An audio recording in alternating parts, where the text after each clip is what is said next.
Rais wa Marekani Donald Trump amesema amehairisha mashambulizi yote ya kijeshi dhidi ya mitambo ya umeme ya Iran na miundombinu ya nishati kwa siku 5 kufuatia kile alichokiita mazungumzo yenye tija kuhusu suluhisho kamili la kumaliza uhasama. Awali aliweka muda wa saa 48 ambao ulipaswa kuisha leo kwa Iran kufungua tena njia muhimu ya meli ya mlango wa Hormuz au miundombinu yake na ya nishati ishambuliwe na kuharibiwa. Shirika moja la habari la Iran lenye uhusiano wa karibu na utawala wa taifa hilo hata hivyo limesema kuwa Rais Trump amesita kuchukua hatua hiyo. Taarifa ya Lauren Moss inawasilishwa na Agnes Penda. Huku picha nyingi zaidi za uharibifu nchini Iran zikisambaa katika wiki ya 4 ya vita hivi, hii leo kumekuwa na ishara kubwa zaidi kwamba suluhu ya mzozo huu iko karibu. Akiandika katika mtandao wake wa kijamii wa Truth Social, Rais Trump amesema kwamba Marekani na Iran wamekuwa na mazungumzo yenye tija katika muda wa siku 2 zilizopita, akizungumzia kumalizika kabisa kwa mzozo katika Mashariki ya Kati.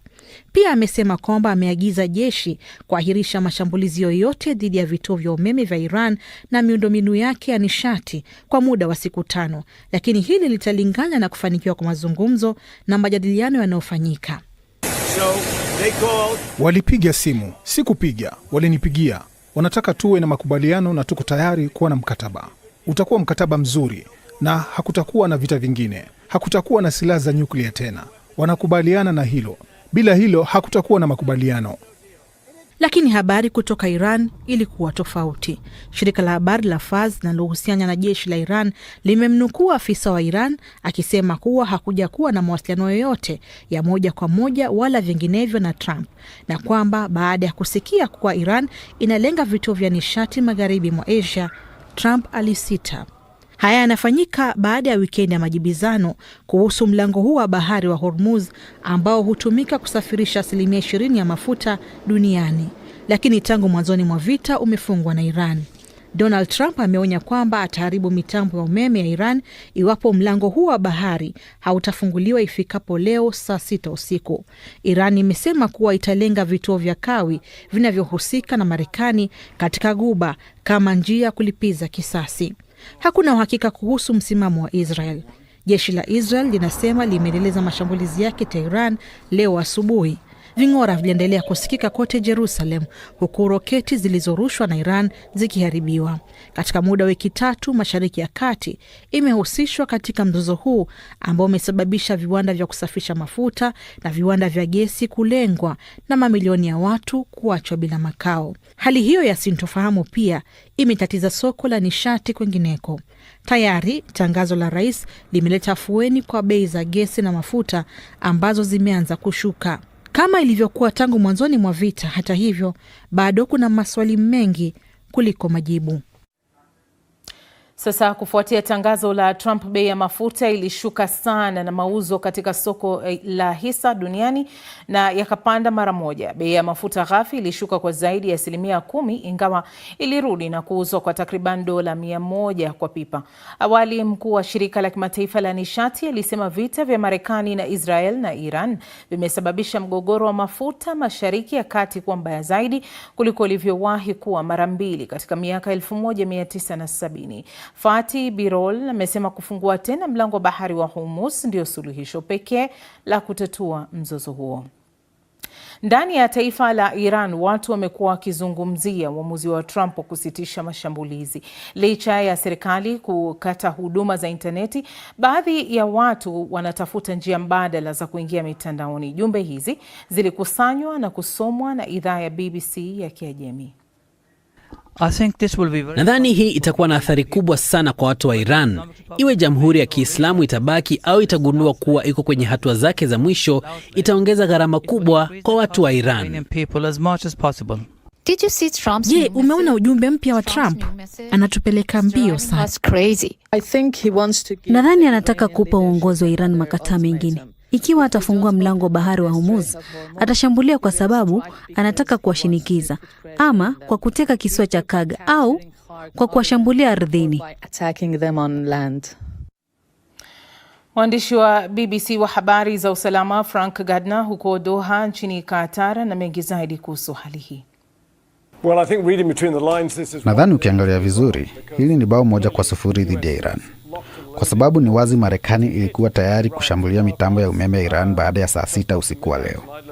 Nayo Iran ilikuwa imeweka wazi kabisa kwamba sawa, ukifanya hivyo tutajibu kwa kushambulia Marekani au mitambo ya umeme inayohusishwa na Marekani karibu upande huu wa Ghuba, ikigonga nchi kama Qatar, Bahrain, UAE, Saudi Arabia na Kuwait. Na hilo lingekuwa janga kwa upande huu wa dunia. Kwa hivyo nadhani kumekuwa na ushawishi fulani unaoendelea kutoka kwa serikali za Ghuba wakisema usifanye hivyo, si lazima, maliza vita. Ni wazi kwamba Israel inataka kuendelea kulenga maeneo ya makombora na vituo vya amri na udhibiti. Lakini wazo kulipiza kisasi la pande zote mbili, kugonga mitambo ya umeme pande zote mbili za Ghuba, lazima ukumbuke hii ni moja ya sehemu zenye joto zaidi duniani, ambapo hali joto ya mchana ni zaidi ya nyuzi joto 30. Haitachukua muda mrefu kabla ya kuanza kupanda hadi nyuzi joto 40. Na ukigonga vituo vya kusafisha maji baharini, watu hawatakuwa na maji ya kunywa ili kujikimu katika pande zote mbili za Ghuba. Kwa hivyo, unaadhibu kila mtu pamoja na idadi kubwa ya watu, na huenda ikawa Donald Trump ameambiwa hili. Huku haya yakijiri, serikali ya Tanzania inasema ina mafuta ya kutosha kuitosheleza taifa lake. Katika juhudi za kuepuka athari za kupanda kwa bidhaa hiyo muhimu, waziri anayeshughulikia sekta ya nishati Deogratius Ndejembi ametoa onyo kwa wafanyabiashara watakaoficha mafuta kwa lengo la kusubiri bei kupanda duniani. Akizungumza mjini Dodoma, Ndejembi ameagiza kuundwa kwa timu maalum itakayoshirikiana na vyombo vya usalama ili kufuatilia kwa karibu usafirishaji na usambazaji wa mafuta nchini humo. Mafuta tuliyokuwa tumeagiza na yale ambayo tuna mikataba nayo ni mafuta ambayo yanatutosheleza kwa kipindi kirefu. Hivyo hatutarajii yale tunayoyaona yakitokea maeneo mengine yakatokea hapa nchini kwetu. Tutahakikisha kwamba wakati wote mafuta yanapatikana. Sasa nielekeze EWURA kuhakikisha mafuta yote yaliyokuwa hapa nchini, hakuna depo lolote ambalo linaficha mafuta haya kwa kusubiri bei zizidi kupanda duniani. Hakikisheni wakati wote mafuta yanapatikana kuanzia Dar es Salaam mpaka Kierwa. Mafuta yawe yanapatikana wakati wote. Sitarajii kuona watu wakisema hawana mafuta wakati madepo yana mafuta. Tufanye kazi kwa jirani zaidi na wenzetu wa TRA kuhakikisha yale mafuta ambayo yameshapata clearance yanatoka kwa haraka kwenye madepo ili yaweze kuwafikia wananchi. Ili kufahamu zaidi tunaungana na mchambuzi Godwin Gonde akiwa Dar es Salaam, Tanzania. Gonde, karibu sana. Trump amesema wamezungumza na Iran na madai ambayo Iran imekanusha ikisema kwamba haijazungumza na Trump. Hii inaashiria nini katika mzozo huu, Godwin? Ni mabadiliko ya mara kwa mara ya sura nzima ya vita, lakini pia ni mwendelezo wa propaganda ambazo pande zote ambazo zinashiriki kwenye vita hii zimekuwa zikiitumia. Kwa hiyo tangazo hilo ambalo Rais Trump ameliandika linaonyesha mengi. Kwanza ni nia ya Marekani pamoja na washirika wake kuweza kukomesha vita hii, lakini vile vile upande wa Iran kuonesha kwamba na wao wanayo nafasi ya kuweza kukaa kwenye meza majadiliano na kuweza kutafuta suluhu ili kuepusha maafa ambayo pande zote za vita hii zimedhamiria. Unadhani hatua ya Marekani kusitisha kwa muda mashambulizi dhidi ya vituo vya nishati vya Iran imeletwa na nini hasa?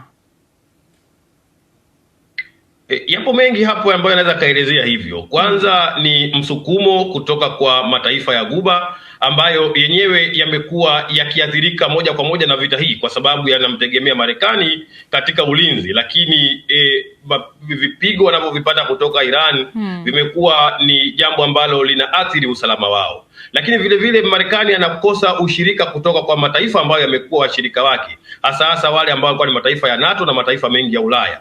Yote kwa pamoja inampa mbinyo kuona kwamba vita hii ni ya kwake binafsi Rais Trump, na jambo ambalo linamfanya Marekani kukosa imani ya kuwa taifa ambalo linafanya mambo kwa kushirikiana na mataifa mengine. Godwin, tangu mzozo huu uanze tunaona athari kubwa ni kuhusu mafuta, jambo lililotikisa uchumi wa dunia. Sasa unadhani kama bara la Afrika tuna mambo gani ya kujifunza hapa sio katika masuala ya kujitegemea? Yapo mengi. Bara la Afrika limekuwa likitegemea mengi kutoka mataifa mengine, na ndio maana tunakuwa tunaathirika pale ambapo mataifa haya yanaingia katika migogoro. Kwa hiyo kubwa kabisa ni kuweka akiba, aidha ni ya nishati, ni ya chakula, ni ya malighafi nyingine yote pale ambapo viashiria vya migogoro ya kimataifa vinapotokea, lakini vile vile kuunga juhudi mkono za kimataifa za kuhakikisha kwamba mazungumzo ya amani yanaweza kupatikana, kwa sababu Afrika nayo inayo nafasi ya kuweza kutoa mchango wake katika kuyashinikiza au kuyaomba mataifa ambayo yanahasimiana kuweza kukaa kwenye meza mazungumzo na kuleta diplomasia. Bila shaka biashara za watu wengi zimeweza kuathirika na tumeona athari ikiwa kubwa zaidi. Tuzungumzie kuhusu watu wa kawaida, wameathirika vipi na mzozo huu, tukiangalia pande zote mbili? Watu wa kawaida, ukiachana na vifo na kupoteza makazi, kuna ambao wengine shughuli nyingi za kimaendeleo zimeweza kusimama, kwa sababu tumeona idadi kubwa ya watu zaidi ya 1,000 na kitu kwa Iran, na wengine wa Lebanon na mataifa mengine wamepoteza maisha, lakini kuna wengi ambao wamekimbia makazi yao.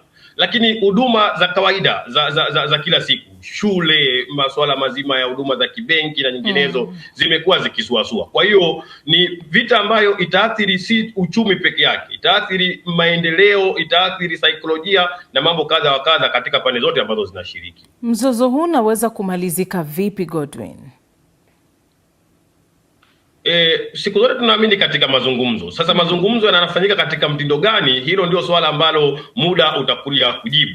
Lakini nafasi ya mataifa ya kigeni kama ambavyo tumeona nchi ambazo zilikuwa awali ni washirika wa Marekani na kuonesha msimamo wao wa waziwazi kuipinga Marekani au kumpinga Trump na msimamo wake, hiyo inaweza kusaidia kidogo kumpa mbinyo Rais Trump na kuona kwamba ipo haja ya kufanya mazungumzo na badala yake kuweka silaha chini na kuongea na Iran.